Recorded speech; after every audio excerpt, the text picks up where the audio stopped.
Irmãos, hoje nós vamos ler, ainda no capítulo 13 de Marcos, nós vamos ler alguns versículos a partir do 14. Marcos, capítulo 13,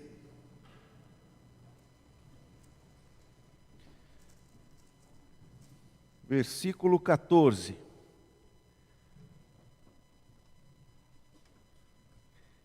É um texto que sempre há um interesse grande, nos irmãos, porque se trata de escatologia, E a escatologia, ela nos ensina, sim, nos ensina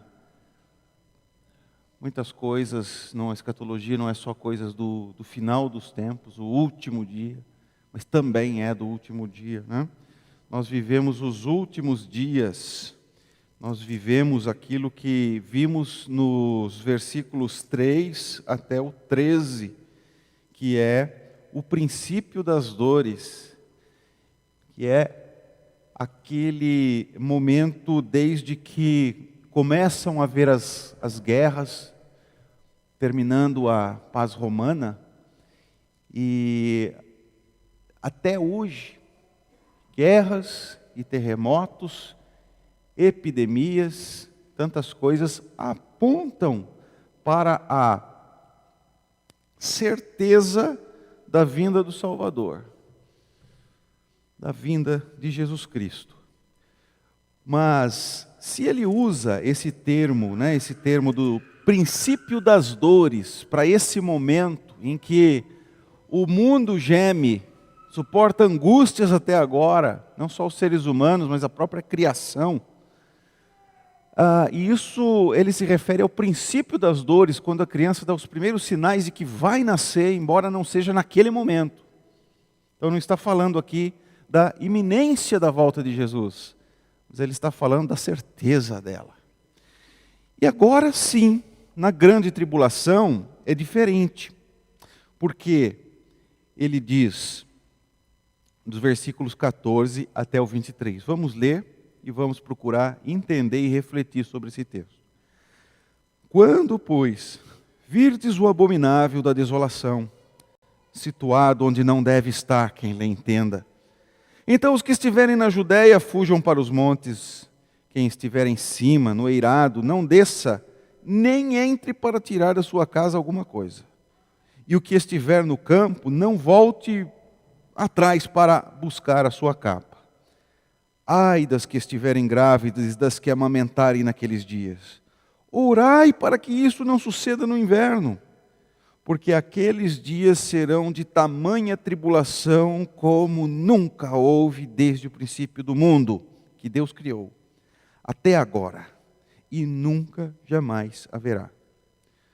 Não tivesse o Senhor abreviado aqueles dias, e ninguém se salvaria. Mas por causa dos eleitos que ele escolheu, abreviou tais dias. Então, se alguém vos disser, eis aqui o Cristo, ou ei-lo ali, não acrediteis. Pois surgirão falsos cristos e falsos profetas, operando sinais e prodígios, para enganar, se possível, os próprios eleitos. Estai vós de sobreaviso, tudo vos tenho predito. Então agora, quando ele trata desse momento que ele chama de essa grande tribulação, agora sim é o momento do nascimento da criança, se comparado com a terminologia de uma mulher grávida que está para dar à luz, tem o princípio das dores, e agora então, quando chega o momento, então, uma dor muito maior, um momento de muito maior aflição. É quando o Senhor Jesus está para vir. Como nós estudamos já, eu não sei quantos têm de cabeça tudo aquilo que nós já estudamos, ou quantos de fato estudaram comigo, ou estiveram na minha sala, ou estiveram presentes no dia que eu falei, mas recordando essas coisas, na linguagem do Apocalipse 20, aqueles 1000 anos se referem à era cristã. E nesses 1000 anos, o diabo não pode enganar as nações. Por isso que Cristo disse, terminando o Evangelho de Mateus, né? Toda autoridade me foi dada nos céus e na terra. Por causa disso, vocês agora vão fazer discípulos de todas as nações. Porque o diabo não pode mais enganar as nações. Pessoas de todas as nações vão ouvir o Evangelho. E pessoas de todas as nações vão crer no Evangelho. Então, este é o período que coincide com o princípio das dores. Nós vivemos esse período, né? Mas esses 1000 anos terminam. 1000 é um número grande, simbólico, mas grande, e que também, além de ser grande, tem um fim. E quando terminam esses 1000 anos, vem grande tribulação, ou seja, vem um período que é pequeno, é um período pequeno, comparado aos 1000 anos, né? É um período muito pequeno, no qual Satanás vai ser novamente solto. E qual é o templo de Deus? Nós não precisamos do templo de Jerusalém para que essas coisas aconteçam. Eles podem construir de novo, ou nunca reconstruir, não sei. Mas o fato é que o templo de Deus é a igreja. Né? A igreja é o templo de Deus. E nessa perspectiva, nós lemos, portanto, porque logo que termina aquele pouco tempo de Satanás, o Senhor vem e acaba com o inimigo, que é o que ele vai falar a partir do versículo 24. Certo? Mateus, em Lucas, nós temos textos maiores. Marcos é um evangelho caracteristicamente mais breve, né, em tudo que ele fala, ou em quase tudo. Mas está aqui. Né? Se não temos o Sermão do Monte, nós temos o sermão escatológico. Ele está aqui. E então, falando dessa grande tribulação, ele está recordando mais uma coisa, falando de duas coisas. A primeira delas, a destruição de Jerusalém e do templo, que vai acontecer 40 anos mais tarde do que esse momento. 40 anos mais tarde, no momento em que ele falou essas palavras aqui. E ali o templo seria destruído. E o templo destruído, ele diz que não sobraria pedra sobre pedra, porque com o incêndio e aquele ouro todo se derretendo, entrando pelo meio das pedras, os romanos tiravam todas as pedras para tirar o ouro dali. E não ficou pedra sobre pedra, como o Senhor Jesus falou. E ele dá essas advertências aqui. Né? A outra coisa que Jesus está se referindo é sobre um cumprimento, um desdobramento desse cumprimento na vida da igreja. Porque quando aconteceu aquilo com o templo, o Senhor Jesus não veio. Ele se refere a um momento em que depois que todos os países, as nações tiverem ouvido, como no versículo 10, mas é necessário que primeiro o evangelho seja pregado a todas as nações. E naquele momento da destruição do templo, no ano 70, isso ainda não tinha acontecido. Então ele está falando da destruição de Jerusalém, literalmente, mas ele está falando também da igreja como o templo de Deus, que há de ser terrivelmente atacado naquele pequeno período quando Satanás for solto e vier então a chamada grande tribulação. Tá? Olha o que o Senhor Jesus fala. Quando, pois, virdes o abominável da desolação, situado onde não deve estar, quem lê entenda, porque isso aqui se refere a uma profecia de Daniel, e essa profecia já tinha num primeiro plano se cumprido, porque o templo já tinha sido profanado e seria novamente, e depois a igreja como esse templo será novamente, né? Então o abominável da desolação, que ele está se referindo aqui com palavras do profeta Daniel, situado onde não deve estar, porque o que fez, né, o que fizeram algumas autoridades do mundo antigo, profanaram o templo sacrificando porcos, coisas desse tipo, que era um animal imundo, né, segundo cerimonial que Deus deixou para Moisés, e fazendo diversas coisas ali no templo que não eram permitidas, que os judeus jamais fariam, né? E que, portanto, quem fez isso não deveria estar ali, onde só os sacerdotes poderiam estar, né? Aí ele fala, mas quando vocês virem o abominável da desolação, porque mais uma vez o templo de Jerusalém seria literalmente profanado, ele fala, quando vocês virem essas coisas acontecerem, os que estiverem na Judéia fujam para os montes. Os que estiverem em cima, no eirado que as casas tinham, né, não desça, nem para tirar de casa alguma coisa, já foge. Não vai arrumar as malas, vai fugir com o que está no corpo, tá? E que o que estiver no campo não volte atrás para buscar a sua capa. Está no campo, percebeu o que está acontecendo, já some. Ai das que estiveram grávidas e que amamentarem naqueles dias. Orai para que isso não suceda no inverno, que naquela região seria um lugar muito difícil de fugir. E conta-se, né? Não sei, não dá para a gente comprovar, mas existem histórias contando que naquele momento da destruição de Jerusalém, cristãos que ali viviam, fugiram, foram salvos da destruição, porque se lembraram da instrução que o Senhor Jesus deixou. A hora que vocês virem isso, saiam daqui. Fujam, se protejam. Não volte atrás para buscar nada. Já sai dali e vai correndo embora. E diz essa história que eles foram até uma região, uma cidade chamada Pela, onde constituíram uma comunidade cristã que durou ali bastante tempo, naquele local, mas que eles teriam então fugido de Jerusalém quando eles viram os primeiros sinais que Jesus tinha falado aos apóstolos, né, e aos seus discípulos 40 anos antes. Eles teriam fugido. Mas ele também vai se referindo a coisas que vão acontecer ainda futuramente. Essa é uma profecia, que nós temos profecias de duplo cumprimento, né?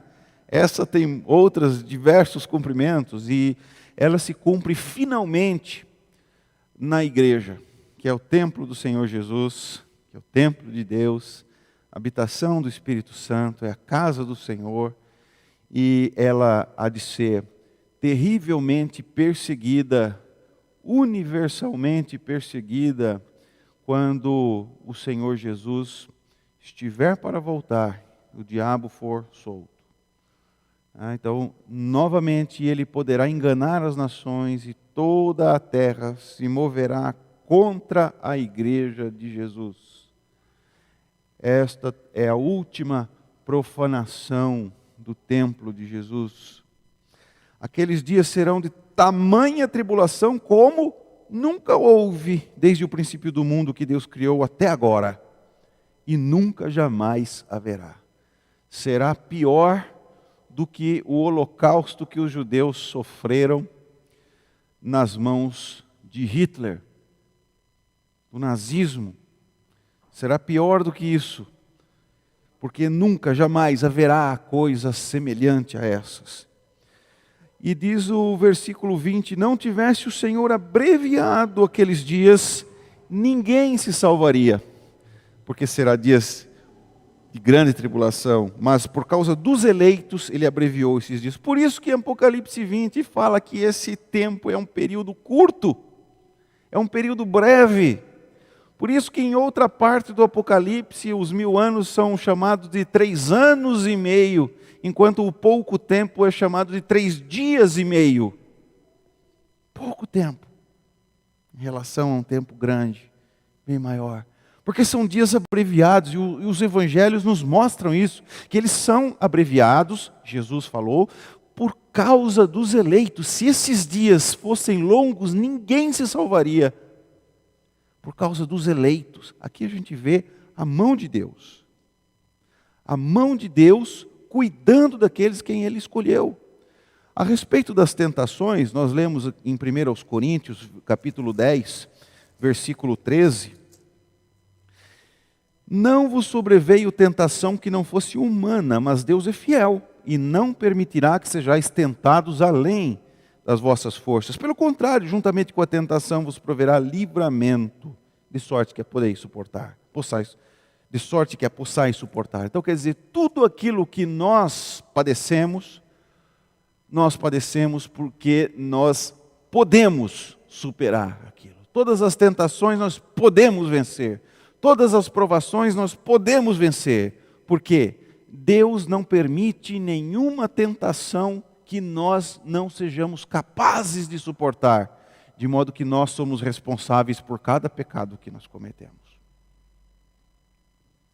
Da mesma forma, as tribulações, as piores tribulações, nós vemos pessoas sofrendo horríveis tribulações em suas vidas. Nós vemos a igreja perseguida, sofrendo horrivelmente na mão de tiranos. E a igreja sofrerá ainda mais. Mas nunca Deus permite que seja além daquilo que nós podemos suportar. Ele nos capacita, Ele nos concede o seu Espírito Santo, mas quando Ele percebe que a tribulação será maior do que as nossas condições, Ele não permite que ela dure mais. Isso mostra que cada um que negar a sua fé para não sofrer, não terá desculpa de dizer que foi Deus, porque ela não durará mais do que o necessário para que nós consigamos suportar, de modo que aqueles que suportarem são de fato os eleitos. Nós não sabemos o dia, mas nós devemos discernir os tempos, as épocas, né? Quando coisas desse tamanho acontecerem. Olha, nós temos que estar preparados e atentos para a grande tribulação. Existem pessoas que acreditam, sim, que a igreja não passa pela grande tribulação, né? Mas isso é uma outra teologia, ainda que conservadora, ainda que pertencente a irmãos em Cristo, de verdade, pessoas salvas em Jesus, mas uma teologia bem mais recente e estranha, né, para nós, nesse sentido que diz que a segunda vinda de Jesus é desdobrada em duas, né? Uma invisível e outra visível, e que uma leva os crentes para morar no céu e que a outra... Mas aqui nós vemos que o Senhor Jesus está dizendo que a igreja estará aqui, até porque Ele não falou nada até agora de arrebatamento. E quando Ele termina essa parte, Ele diz: estais de sobreaviso, tudo vos tenho predito. Tudo. Cadê o arrebatamento? Aqui, quando Ele fala de grande tribulação, Ele não fala de arrebatamento quando Ele fala de grande tribulação. Ele vai falar de arrebatamento quando Ele fala da vinda do Filho do Homem, que acontece depois do arrebatamento. Por isso, você vai encontrar no versículo 17, depois que ele fala que o Filho do Homem vem nas nuvens com grande poder e glória, aí no 27 ele diz: e ele enviará os anjos e reunirá os seus escolhidos dos quatro ventos da extremidade da terra até a extremidade do céu. Aí sim, mas antes da tribulação, ou essa grande tribulação, não. Isso mostra que nós devemos estar preparados e atentos. Nada conseguiríamos sem o Espírito Santo. E aí está outra coisa estranha a respeito dessa teoria, porque, no caso, o Espírito Santo seria retirado juntamente com a igreja, e aí sim viria a grande tribulação, e esses seriam judeus que sem o Espírito Santo, portanto, permaneceriam firmes e fiéis, convertidos a Jesus no meio da tribulação. Não é possível conceber um testemunho desse sem o Espírito Santo. Então, e nem podemos imaginar que naquele tempo a salvação será por obras, né? Porque nunca foi possível e nunca será possível salvação por obras, né? A obra de salvação é de Deus, e até a nossa perseverança é controlada, é dirigida, é cuidada por Ele. Passou daquele tempo, não permite mais. Né? Em todo o tempo, Deus cuida dos seus eleitos. Querem ver mais uma coisa? Vamos para Apocalipse. Vamos para Apocalipse no capítulo 13. Apocalipse capítulo 13. Abra lá.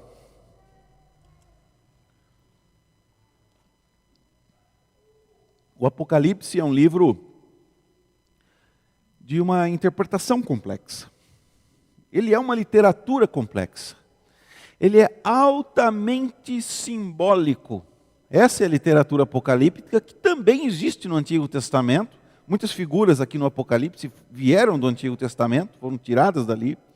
E a literatura apocalíptica é, por si, simbólica. E o livro do Apocalipse também tem uma atividade literária muito interessante, porque ele vai causando expectativa. Ele chega no fim, quase no fim, quando vai terminar, ele começa de novo. E quando vai terminar, começa de novo.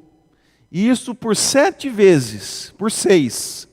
Até que na 7ª vez, ele então fala do que acontece depois. Fala dos novos céus, fala da nova terra, fala da eternidade. Mas até então ele cria expectativas, interrompe e volta para o começo e fala sobre uma outra perspectiva. Fala do que acontece naquele mesmo período que ele já falou, só que agora sobre uma outra perspectiva. E chega até um momento em que tudo vai culminar naquilo que se espera e ele volta para o começo e vai criando expectativa até que na 7ª vez que ele conta essa história, ele segue adiante e vai até o final. E numa destas 7 sessões, o capítulo 13 vai falar da grande tribulação. Ele fala em primeiro lugar, na primeira parte do capítulo 13, ele diz assim: vi emergir do mar uma besta que tinha 10 chifres, 7 cabeças, nomes de blasfêmia. Eu vou resumir um pouquinho para os irmãos. Era semelhante a leopardo, com pé de urso, boca de leão, deu ao dragão poder, o seu trono, grande autoridade. Cabeça golpeada de morte e tal. E ele fala assim, que essa boca proferia arrogâncias, blasfêmias. E no versículo 7 agora, aqui que eu quero focar. Foi-lhe dado também que pelejasse contra os santos e os vencesse. Isso aqui acontece só quando o diabo está preso. Deu-lhe ainda autoridade sobre cada tribo, povo, língua e nação. Que lá na frente, numa outra sessão, ele vai falar, o diabo estava amarrado, mas vai ser solto. Então que ele está falando daquele período em que ele é solto, em que ele pode fazer isso com as nações. E aí o que vai acontecer? Adorá-la-ão a todos os que habitam sobre a terra, aquele cujos nomes não foram escritos no livro da vida do Cordeiro que foi morto desde a fundação do mundo. Aqui está a perseverança dos santos. Só que aí ele fala o seguinte, aí tem a besta que emerge da terra. Vi outra besta emergir da terra, possuía 2 chifres, parecendo cordeiro, tinha autoridade da primeira besta, fez com que a terra e os habitantes adorassem a primeira besta, seduz os que habitam sobre a terra por causa dos sinais que lhe foi dado executar diante da besta, os que habitam sobre a terra, façam uma imagem da besta, e foi dado comunicar fôlego à imagem da besta, como Jesus falou aqui, é que haverá falsos cristos e falsos profetas operando sinais e prodígios. Foi-lhe dado comunicar fôlego à imagem da besta, para que não só a imagem falasse, como ainda fizesse morrer quantos não adorassem a imagem da besta, todos os pequenos e grandes, ricos e pobres, os livres, os escravos, foi dada certa... E aí, então, ele fala do número da besta. Mas, depois disso, ele vai falar dos remidos no Monte Sião. e dos 144.000. Mas isso ele já tinha falado também no capítulo 7, volte para lá. Capítulo 7 de Apocalipse, nós temos aqui os 144.000 selados. Como assim? Ele fala no capítulo 7. Vi 4 anjos em pé nos 4 cantos da terra, conservando seguros os 4 ventos da terra, para que nenhum vento soprasse sobre a terra, nem sobre o mar, nem sobre árvore alguma. Vi outro anjo que subia do nascente do sol, tendo o selo do Deus vivo. Então ele manda segurar os ventos. Vamos primeiro selar os que são de Deus. Não danifiqueis nem a terra, versículo 3, nem o mar, nem as árvores, até selarmos na fronte os servos do nosso Deus. Tudo bem. Aí ele diz assim, ouvi, presta atenção nisso, isso é importante. Ouvi. Quando você ouve é porque alguém falou, tá? Ouvi o número dos que foram selados. Quantas pessoas? Eles falaram assim, segura os ventos aí. Não soprem ainda, vamos selar aqueles que são de Jesus. Quantos foram selados? 144.000. É claro que no meio de tantos símbolos, isso também é símbolo, né? E 144.000 é símbolo dos eleitos, como ele está falando em Marcos capítulo 13, por causa dos eleitos que esse tempo será abreviado. Então 144.000 é o quê? Olha, ele vai falar de 12.000 de cada tribo de Israel, mas as tribos de Israel ali não são exatamente as tribos de Israel, né? E trata-se do Israel de Deus, o Israel dos judeus, que ainda crerão no nome do Senhor Jesus, né? E também dos cristãos, todos os gentios que creem no Senhor Jesus. 12 vezes 12, quer dizer, 12 é um número que simboliza eleitos. São as 12 tribos de Israel, o povo eleito, são os 12 apóstolos do Senhor Jesus, os escolhidos. E assim, 12 vezes 12 mostra a totalidade dos salvos, vezes 1000, ou seja, a grandeza numérica desse número é uma verdadeira multidão. Uma verdadeira multidão de escolhidos. Aí, no versículo 9, pois ele cita, né, as tribos e tal, e no versículo 9, ele diz, depois destas coisas, vi, no primeiro texto ele ouvi, agora ele vê. Onde é que estão os 144.000 selados? No céu ou na terra? Na terra, porque ele manda segurar os 4 anjos em 4 cantos da terra para conservar seguros os ventos. Então, eles 144.000 que são selados estão na terra. É a totalidade dos eleitos aqui. Mas depois dessas coisas, ele já não ouve, ele vê. Mas ele vê o quê? Depois dessas coisas, vi eis grande multidão que ninguém podia enumerar, de todas as nações, tribos, povos e línguas, em pé diante do trono, diante do Cordeiro. Onde que fica trono no Apocalipse? No céu. Ninguém pode olhar uma multidão e dizer assim, aqui tem 144.000. Você passou de 4 palitos, você joga no chão assim, passou de 4, você já não conta instantaneamente. Não é? 144.000, você não olha assim aquela multidão e fala assim, aqui tem 144.000. A menos que alguém fale para você, alguém que saiba, e fale para você. Quando você vê, você apenas vê uma multidão que ninguém pode contar. Eu estou dizendo com isso, Deus sabe quem são os seus eleitos. Nós não.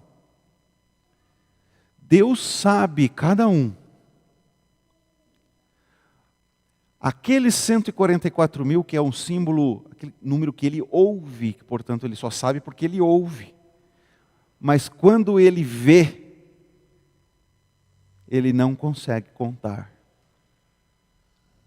Quem são?